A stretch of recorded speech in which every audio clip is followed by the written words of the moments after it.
참미예수님, 오늘은 11월 16일 연중 제32주간 목요일입니다. 하느님 나라는 어디에 있는가? 라는 제목으로 강론하겠습니다. 아울러서 지혜서의 신학 토착화 작업을 성찰한 묵상도 전해드리겠습니다. 오늘 독서인 지혜서 7장의 말씀은 하느님의 속성을 지니고 있으면서도 인격화된 지혜에 대해서 알려줍니다. 아브라함 이래로 1000년을 넘겨온 유대교 역사 말년에 비로소 이룩해낸 찬란한 결실이라고 할 이 지혜로는 장차 오실 메시아를 기다리는 신앙심의 발로이면서 그 메시아를 따라서 유다인들도 신앙에 입각하여 살아가야 할 지혜를 일깨우고자 했던 유다이즘의 고갱이입니다. 그리스도 신앙을 나온 신약의 관점으로는 구약 성경의 이 지혜론이 하느님의 존재와 본성에 대해 알려주는 신론이며 동시에 사람이 되신 하느님으로서 가르치고 행동하신 예수님의 본질을 깨우쳐 주는 그리스도론으로서도 손색이 없습니다. 헬레니즘 시대의 사주에 토착화시킨 훌륭한 지성적 전통을 지혜서의 저자들은 보여주고 있다고 할 것입니다. 마땅히 오늘날의 신앙인들도 본받아야 할 토착화의 모범 사례가 아닐 수 없습니다. 그런데 지혜서가 일깨워주는 그 지혜는 사물에 관한 지식처럼 어떤 노력을 해서 습득해야 할 대상이기만 한 것이 아니었고 먼저 인격적인 어떤 존재가 그 지혜를 체화시킨 삶을 보여주어야 그로부터 힘을 얻을 수 있는 영성이기도 했습니다. 지성과 영성의 근본적인 차이가 바로 인격성에 달려 있습니다. 지성은 책에 적어 문자로 전해줄 수 있지만 영성은 그렇게 해서는 안 되고 삶으로만 전해질 수 있습니다.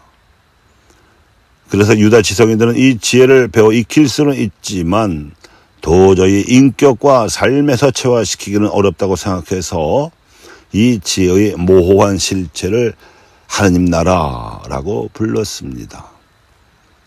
이는 다시 말하면 하나님께서 직접 주도하셔야 실현 가능한, 그러니까 사람의 힘만으로는 구현되기 어려운 실체가 지혜라고 여겼던 것이었습니다.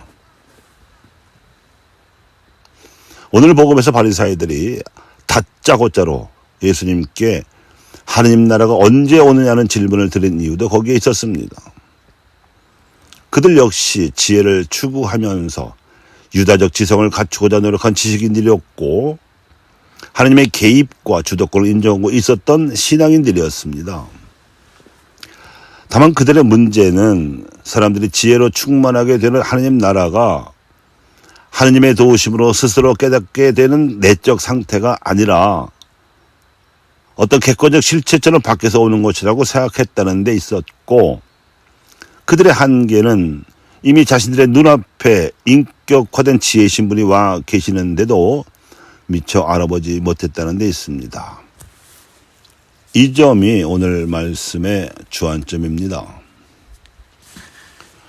그래서 이들의 질문에 대한 예수님의 답변은 첫째가 그들이 지니고 있던 고질적인 문제점을 일깨워 주시는 것이었는데 바로 하느님 나라가 눈에 보이는 장소나 상태로 오지 않는다는 것입니다. 하느님 나라는 지혜가 인격화된 실체이기 때문입니다. 사실 그 나라는 그들 가운데에 그들 눈앞에 있었습니다. 예수 그리스도께서 바로 그들이 찾던 하나님 나라요 지혜서가 일러준 지혜이셨습니다.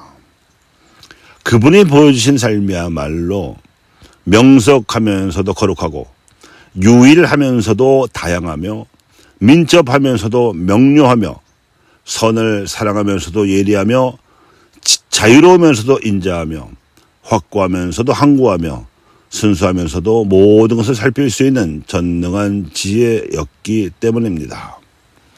바로 지혜서 7장 22절 23절의 말씀 그대로가 예수님에게서 인격적으로 나타나 있었던 것이지요.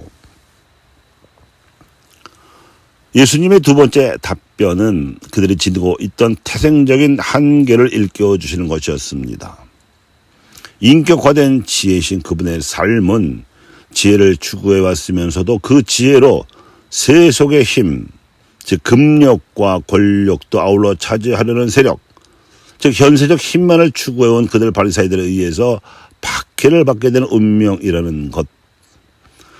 그래서 바로 그들 자신이 예수님을 반대하게 되는 역설적 상황이 벌어지게 되는데, 이 박해와 반대를 받는 고난을 감수하는 것까지가 인격화된 지혜가 지닌 영성의 본 모습이라는 것입니다.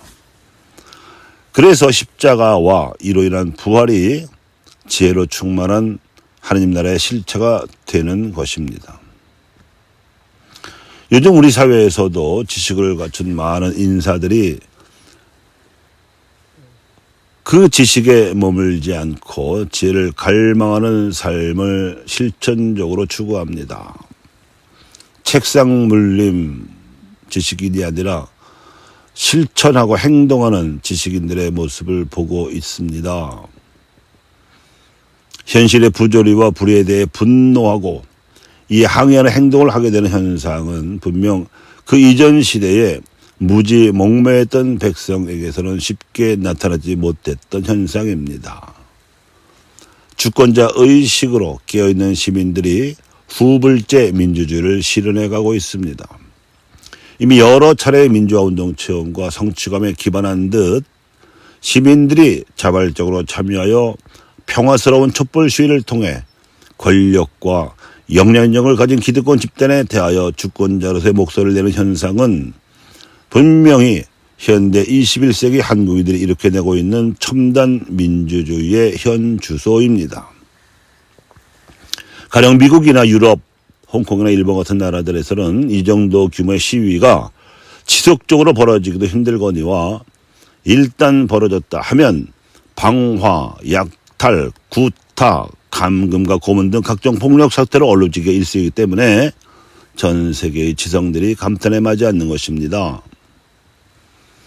우리나라에서도 불과 20여 년 전 신군부가 집권하던 시절까지는 그랬습니다. 항해의 뜻으로 시위하는 시민들을 최루탄으로 해산시키려 하면 돌을 던졌습니다. 그러면 항해하는 시민들을 때리고 흥분시켜서 폭력을 유발시키거나 그런 폭력을 저지른다는 빌미로 감금하고 고문하며 죽여버리는 일이 군부 독재 시절에는 버젓이 벌어졌더랬습니다. 박종철 사건, 강경대 사건을 기억하시나요? 그런데도 이마마한 성숙한 저항권 행사가 질서 있게 이루어지고 있는 작금의 현상은 이미 박근혜 정권을 평화적으로 교체해본 학습 효과가 작동하는 듯합니다.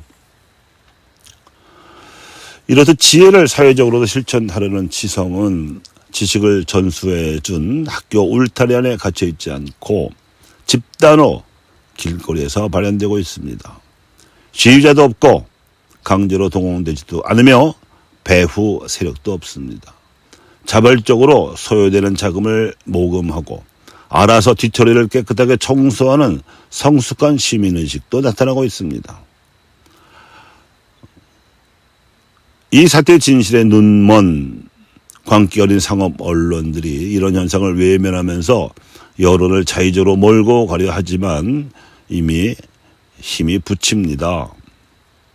흩어진 시민들 각자가 독립 언론이 되어서 의견을 발표하고 전파하며 토론하면서 여론을 형성해 나가고 있기 때문입니다. 그러므로 우리 사회에 남은 과제는 집단 지성의 힘으로 사회적인 영향력을 발휘하게 된 이 지혜가 예수님에게서 체현된 하느님 나라처럼 불에 항거하는 저항력만 갖출 것이 아니라 민주적인 정치 세력으로 교체한 뒤에도 지속적으로 공동선을 실천하려는 고난까지를 감수하려는 영성으로 나아가는 것입니다. 밤은 빛을 밀어내지만 악은 지혜를 이겨내지 못합니다. 그리고 어떠한 움직임보다 재빠르고 그 순수함으로 모든 것을 통달하고 통찰하는 지혜가 민주주의의 이름으로 사람들 가운데 있습니다. 덧붙여서 지혜서의 토착화 시도를 우리 시대에도 본받으려는 노력을 기울이자면 시민사회의 성숙한 정치 참여 현상을 지속적으로 확산시키기 위한 신학화 작업이 토착화 차원에서 시도되어야 바람직합니다. 이는 인습적이고 이해관계에 따라 사회적 태도를 결정해 온 수많은 가톨릭 그리스도인들을 복음적으로 의식화시키고 아울러 성숙시키는 기회가 될 것입니다.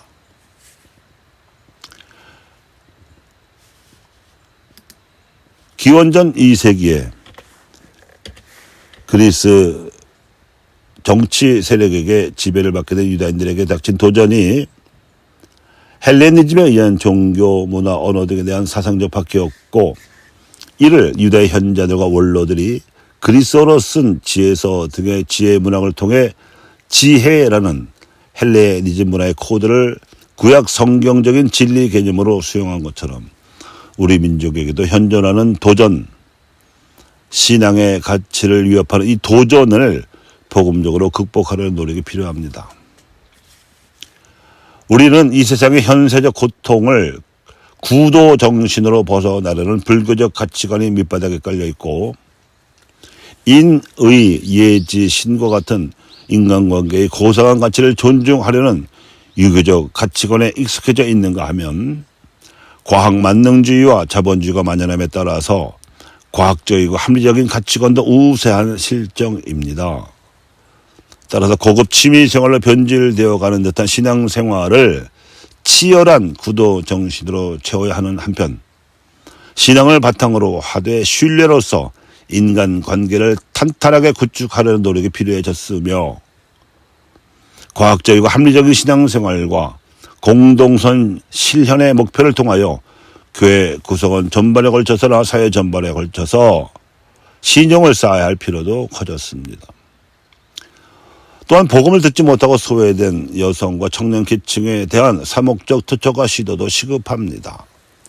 즉 성평등 가치관은 팽배해졌지만 피해의식이 우세한 여성들의 처지를 감안하면 교회 안에서 실질적인 양성평등의 기회를 보장함으로써 여성들의 참여를 정책적으로 제고해야 하고 학창시절을 벗어나서도 여전히 치열한 생존 경쟁에 내몰고 있는 젊은이들에게 교회가 나서서 자기 개발 노력을 도울 수 있는 기회를 제공하여 그와 함께 개발된 재능을 기부할 수 있는 봉사기회까지를 선교적으로 제공하려는 선도적인 노력이 사목적으로 필요합니다.